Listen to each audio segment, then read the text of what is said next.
Good morning, everyone. Happy Friday. We are live and welcome to the Rebel Roundtable. And as you all know, I like to talk about things that lawyers should be thinking about or maybe hesitant to do. And today I have a fantastic guest. Mike Birdsall is here from DOXA Talent, and we're talking about scaling with offshore talent and how oftentimes that may disclose internal problems that have nothing to do with the offshoring of work. And so thank you, Mike, for being here. We're happy to have you on the Rebel Roundtable this morning. Absolutely. Thank you. Happy Friday as well. My favorite day of the week. So, Your favorite day of the week? I know that's kind of fun to do it on Friday mornings. yeah. Yeah. So give us a little bit of background about you and what you do for professional services organizations. Yeah. So, I'm a serial entrepreneur. This is my fourth business. So, basically, I guess you could say that I'm unemployable. Yes. I am, I Same. like building things and building businesses, and started with Doxa Talent as a franchise owner back in October. And so my role is to find US-based companies that are looking to do work with remote staff that I can find in the Philippines and Colombia. Very cool. And so let's start with the elephant in the room because I love elephants in the room. There's lots Yeah, of them let's in the do it. world these Hit it. days. Let's hit And it. so, why do you think lawyers and professional services in general, but lawyers tend to be who I work with, they have Yeah. such a strong negative reaction to the idea of offshore talent? I think that offshore talent or offshore VAs is kind of an overused term Yeah. that does invoke some negativity. I think the term offshoring is misleading, Hmm. and the term VA is misleading. I think what we need to talk about is the fact that there's great talent around the world and how do we Hmm. reach that talent. So offshoring implies that they are working in the middle of the night and you come in and you hopefully see what you were hoping to see and typically not, and then you've got to kind of retool and all that kind of thing, and that's not where the reality is anymore. That's good. Yeah. And I've had personal experience with that not being reality. Yeah, One thing that we had talked about a few weeks ago when we were chatting is that offshoring often exposes problems inside the company, not necessarily do with absolutely. the offshoring. Talk a little bit about that. Like what kind of problems create these bad experiences with offshoring? Yeah. And just to reset you Yep. on this too, the talent that we see around the world, we specifically focus on the Philippines and Colombia, is high end. Yep. These are people, I've had comments before from people that are like, hey, I just interviewed, Juan, and he's got a master's degree. Mm-hmm. Why would he want to take this job? And I'm like, they are highly educated, highly motivated, and very proud of working for Doxa. We could talk about that too, but working for Doxa. And so it's highly qualified people around the world. Um, ask your question again. Sorry, it's Friday morning. Uh, No, it's okay. So it's the what I find, and I hear this all the time. So I'm curious because we had kind of alluded to it in the topic of the lawyers try this. They try to yeah, offshore, they try to yeah, outsource or yeah, using them interchangeably. And the problem tends to be that it's the law firm who didn't have good yeah, systems yeah, onboarding processes, and that yeah. gets exposed when someone else is trying to do it. Yeah. 100%. I Yeah. would say, from my experience, the reasons offshoring fails is that there is a lack of clear processes and documentation around those processes. And I think it's amplified in the legal community because they're used to being the expert in the room. They're used to doing all the work, and that's sort of their brand. And when they offshore, or outsource, I like that word a lot better.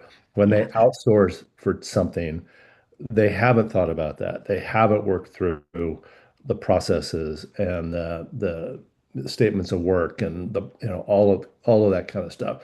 So it kind of goes down to five things, in my opinion. Lack of clear process and documentation. It goes down to poor delegation and really unclear expectations. Yep. It goes down to third is no accountability or KPIs. Hmm. Like, what does success look like? They don't know that till they feel it's not successful.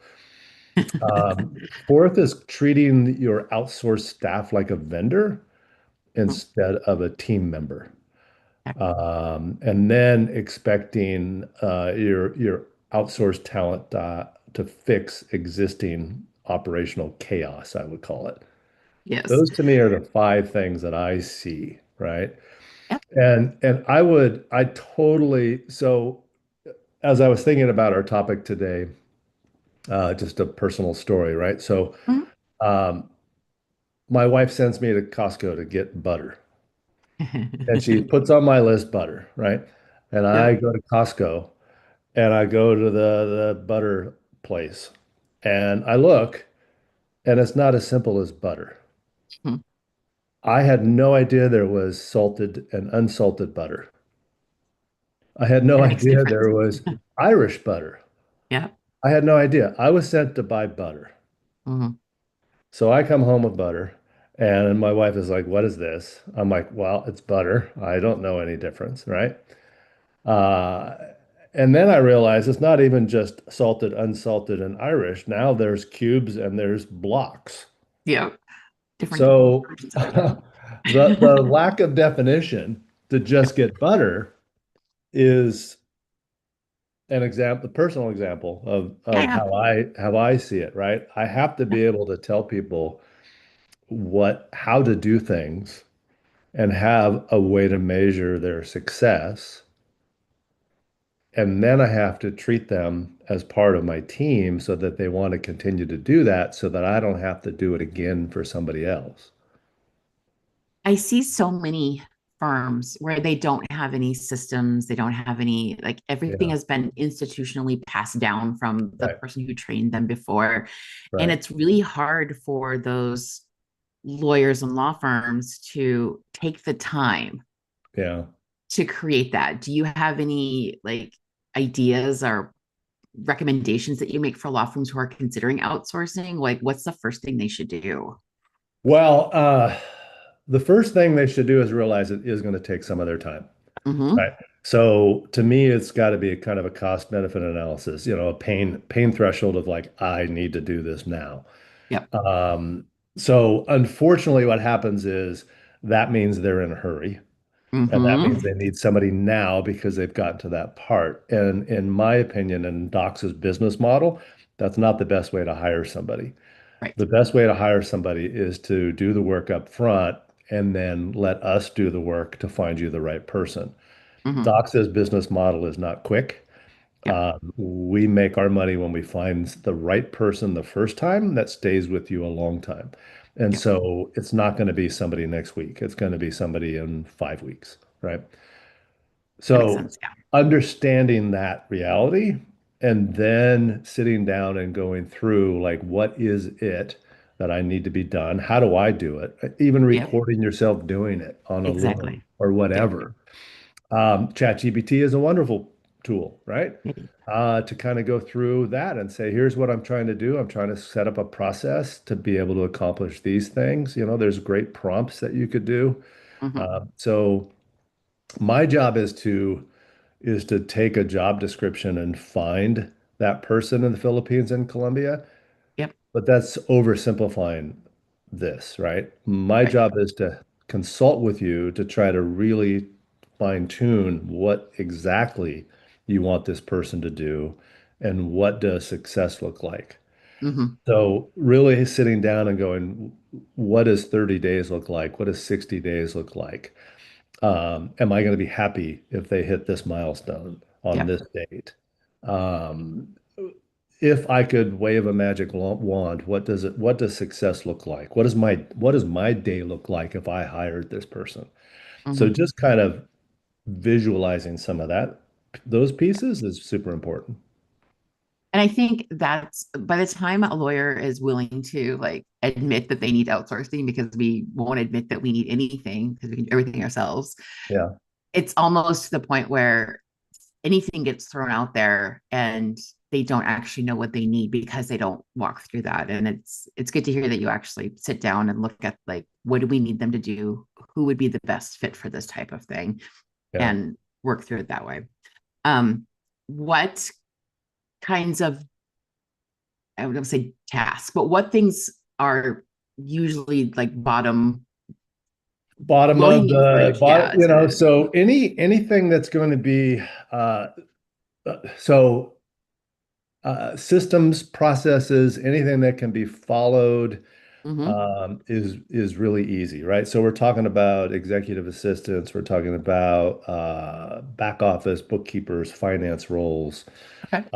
anything like that, right? Scheduling. Mm-hmm. So those roles are very easy for us to find in the Philippines and Colombia. Um, we can do other things like paralegals and legal secretaries and that, but then those get really nuanced in terms of exactly what you need them to do. And so that goes back to that job description. It's like we can find them, but how easy can we find them? And then what is that rate look like, right? Mm-hmm. And how long will it take? Yeah. So those are all things that we look at. So are there, I mean, there's this assumption that offshoring means cheap labor, and you kind of talked about the rate. So what do Yeah. lawyers misunderstand about the actual talent pool that's available? Yeah, so it is. It's is one of the big conceptions is that it's lower quality and Yeah. therefore lower pay, Mm-hmm. and that's only half truth, right? It is lower costs um, around the world. Prices are Mm-hmm. lower, but the quality is extremely high. Like I said before, it's the MBAs, it's the people. DOXA leads with curiosity first, and so we want we call them VIPs, our talent VIPs. We want our VIPs to be continually learning, continually improving.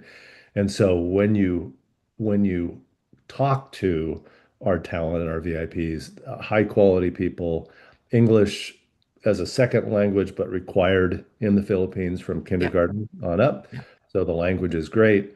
They're willing to work your hours. So that's where the offshore outsource myth is.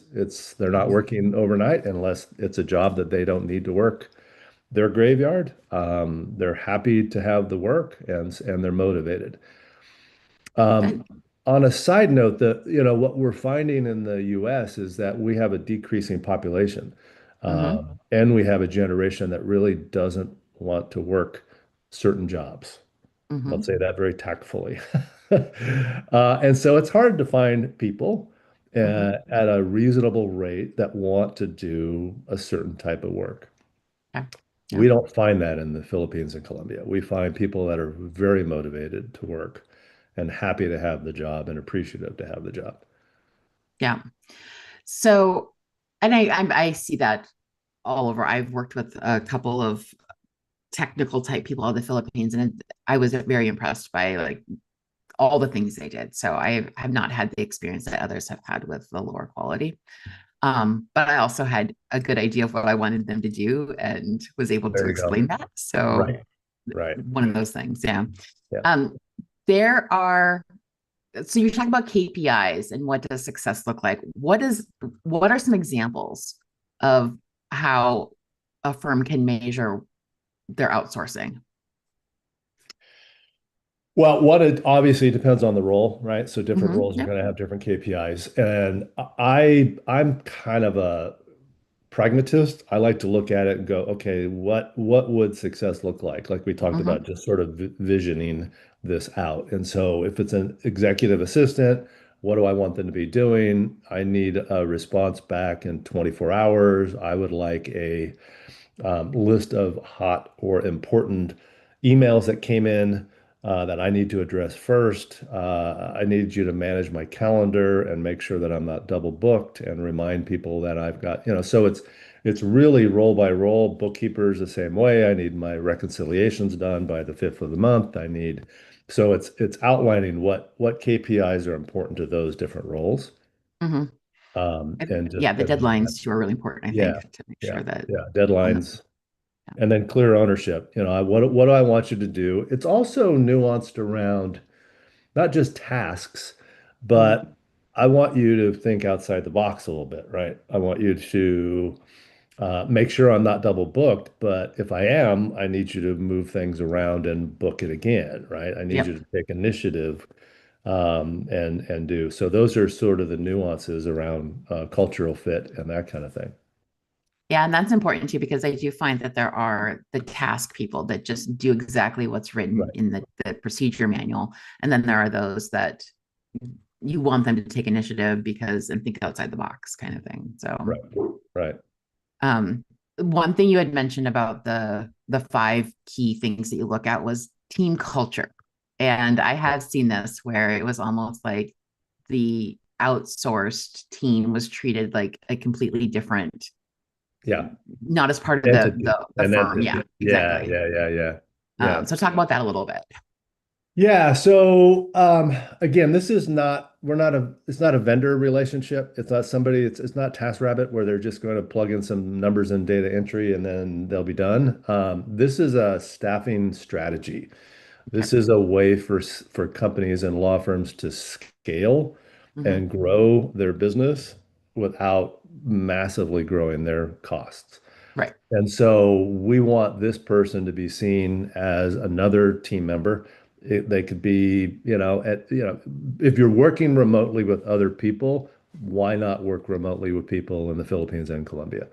And Right. so the same kind of thing where you want to involve them in your company meetings. You want to involve, if you're an EOS company, you want to involve them in your stand-ups and your L10s. You want them to be part of the team. You want to send them swag, right? DOXA handles the swag, right? We can handle that we've got a website that handles that. You want to send them, a note on their birthday. You want to treat them like your employee, even though Right. they're DOXA's employee working for you. So culture is huge. Also, culture fit. Are you aggressive? And so, do we need to find somebody that can work with somebody that's aggressive? Are Mhm. you more contemplative? Are you, so let's try to make sure that there's a great match on that as well. So, Yeah. No, I do find that the like making them part of the team and finding out things in their culture too that are, standard in the Philippines and Colombia is also interesting for US based teams to kind of hear the differences between how things yeah. work. So, One of the things that does come up, and it is a culture yeah. issue, Mhm. is Colombia and the Philippines have 18 holidays. Yes. We have eight. Yep. And so I get questions all the time where um, customers go, "Do I have to let them take off this holiday in the Philippines?" Yeah. And I'm like, "No, you don't have to. You can have them work, and it will cost overtime, but in the relative scheme of things, the rates are very low, and so it's not a big deal." Hmm. But let me just turn it around for you. You work for a Canadian company, and you have to work on the 4th of July, and all your Hmm. family's at a barbecue. How are you going to feel? Right. You're going Yep. to be kind of bitter and you're not going to feel great about it.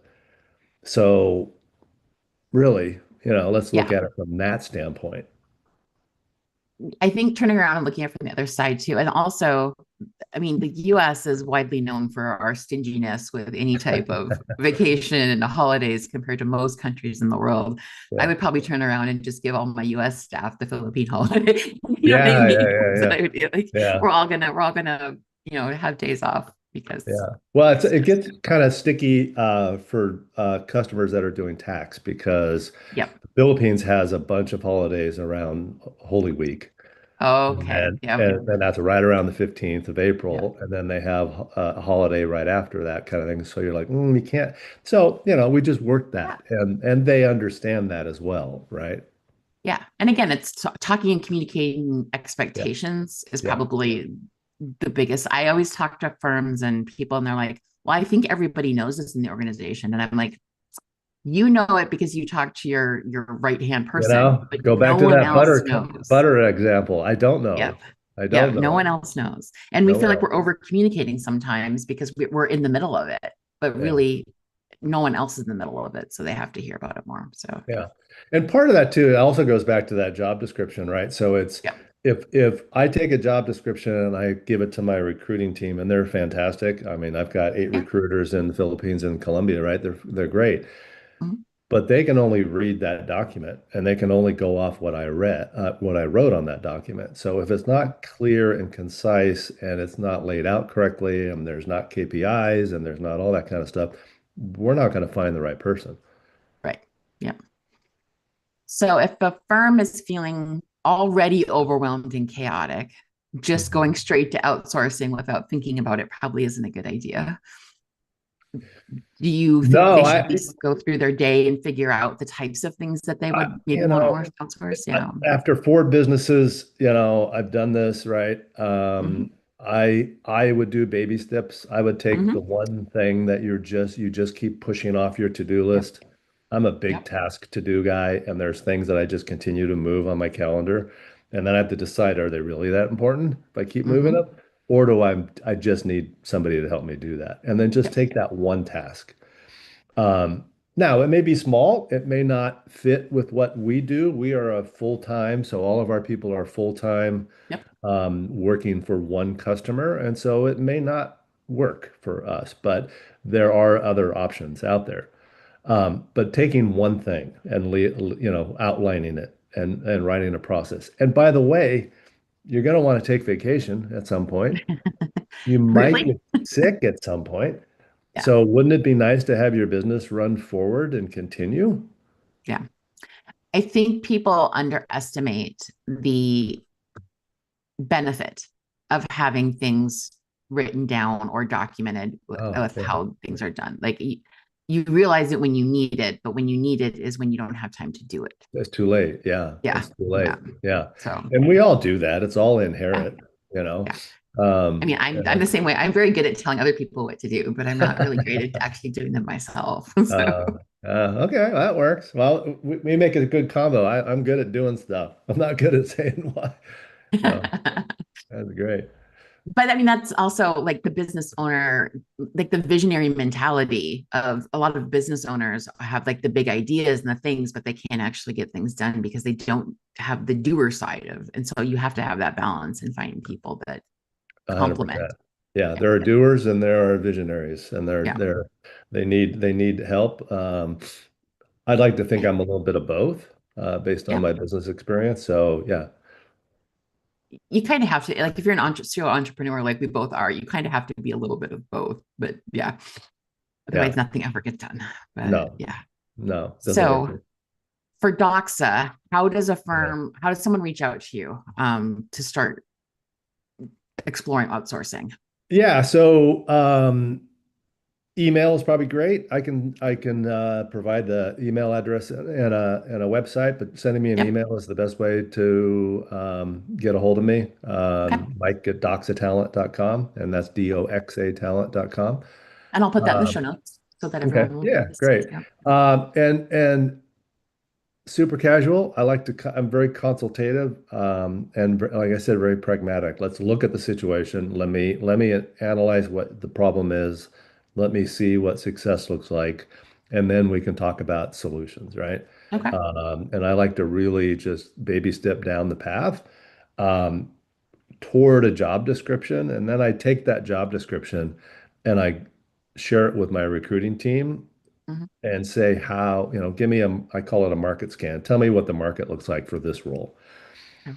And then I come back to the customer with those details and say, does this make sense? This piece is going to be difficult to find. Is that a must-have or a nice-to-have? So it's very back and forth until we fine-tune that job description. And once that's done, then you can decide, here's the rate it might be, here's the job it would do. And Mhm. then I send my team off to do the recruiting, and they're fantastic. Okay. Very good. So the final thing we have on the Rebel Roundtable is we do have a Spotify playlist of all of our Rebel anthems. Yeah. So what song do you want to add to our rebellious nature that you like to listen to when it to get pumped up? Oh gosh, what do I do? I would probably go Boston, Don't Look Back. Okay. And so add that. I'm old school, but Very good. Oh, we've got all kinds of things on our playlist. We have old school, new school. We've got K-pop Demon Hunters on there. We have all kinds of fun stuff on oh our boy, playlist. So oh there's boy, everything. sounds So awesome. I will get some Boston added to it. Good, please. Sounds good. Well, thank you very much for joining me this morning and busting some of these myths about outsourcing, and the Philippines and Colombia, Yeah, especially. I know have been fantastic areas. So I appreciate your time. I appreciate the opportunity. Thank you. Thank you, everyone. And please feel free to check in every week at 9 a.m. Pacific, 12 p.m. Eastern for